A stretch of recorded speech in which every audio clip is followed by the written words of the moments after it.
Streets of Fear, Houston, The Devil's Bargain. If you'd asked me a month ago, I'd have told you my future was on a straight track to greatness.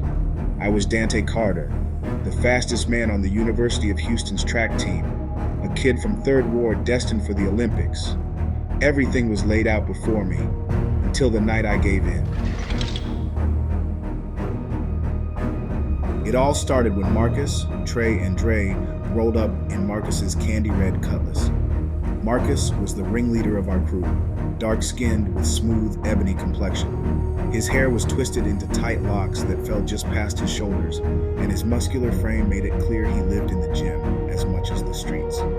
His diamond studs glinted under the Houston streetlights as he grinned from behind the wheel. Trey was a tall, wiry man with golden undertones to his complexion. His hair was braided back into sleek cornrows, and his slim but defined build gave him a swimmer's vibe more than a street tough. He had perfectly white teeth that sparkled in the light every time he laughed, adding swagger to his easygoing smile. Dre was the enforcer of the group, was bulky with a clean-shaven head and a physique that resembled a defensive lineman. His wide shoulders stretched his shirt to the limit, and his deep voice seemed to resonate like a bass line every time he spoke. He was stolid, but his thunderous laugh had the ability to fill any room, or in this case, car. The Cutlass sparkled under the streetlights, its chrome elbows jutting out wide enough to turn heads for miles. The music thumped, and Marcus tapped the steering wheel with his ring-covered fingers. Yo, Dante, forget all that training. We're hitting Splash House tonight. One night won't kill you, Marcus called, his locks shaking slightly as he turned to flash his confident grin. Trey leaned out the passenger window, adjusting the gold chain around his neck as his cornrows shimmered faintly. Man, come on. You've been working too hard. Live a little. Splash House wasn't just any club. It was the strip club on Belfort Street, famous for its neon-lit entrance and the dancers whose names everyone whispered about around the city. A night there was a guaranteed blowout, and that promise was just enough to override my common sense. Just for an hour, I lied to myself, sliding into the back seat beside Dre, who was already popping the tab on another can of beer, his biceps flexing even as he lounged. The music at Splash House hit me the moment we stepped through the doors. The bass seemed to sync with my pulse, and the flashing neon painted the room in waves of red and blue. Marcus found a VIP booth near the main stage, and within minutes, we were drowning in bottles of champagne and attention.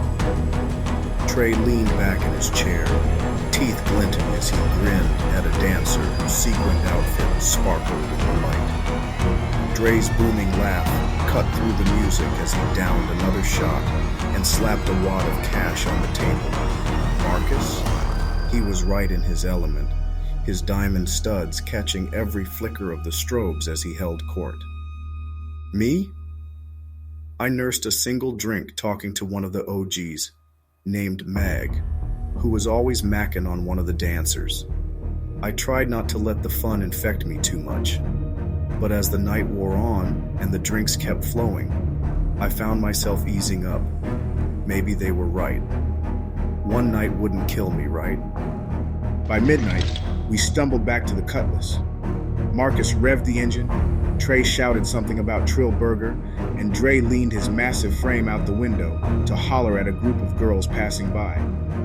We roared down Elgin Street, the music still thumping from the speakers. That's when the SUV came out of nowhere. The screech of tires, the shattering of glass, the world spinning as the Cutlass slammed into a streetlight.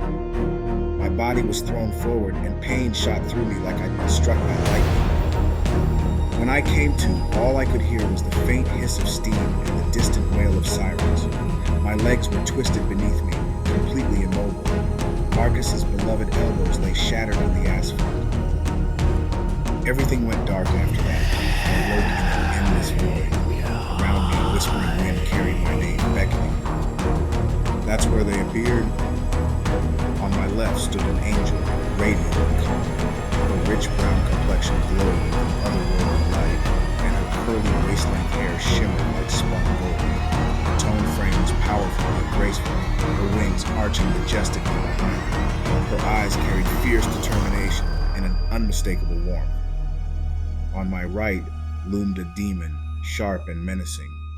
His jet-black skin seemed to absorb the light around him, his fiery red eyes drilling into mine. His body was ripped, every muscle chiseled like a statue, and his bald head reflected an eerie glint. "Dante Carter," the angel spoke, her voice like music, "you face a crossroads.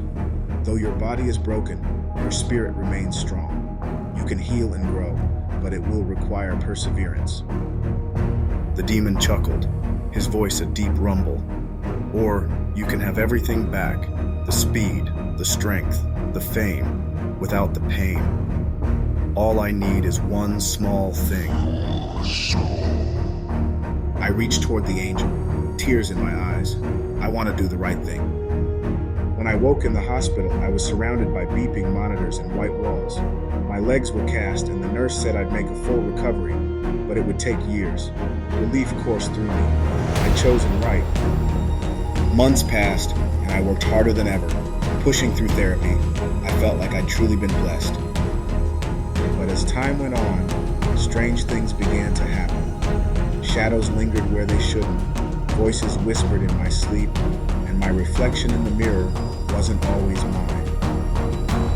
One night, as I stood at the site of the crash, the truth hit me like that SUV. A familiar voice rasped, "You think you chose the angel, huh?" I turned to see Marcus, Trey, and Dre, or what was left of them. Marcus's locks were singed to stubs, Trey's once golden complexion now ashen, and Dre's hulking frame hollowed out. In front of them stood the demon, grinning wide.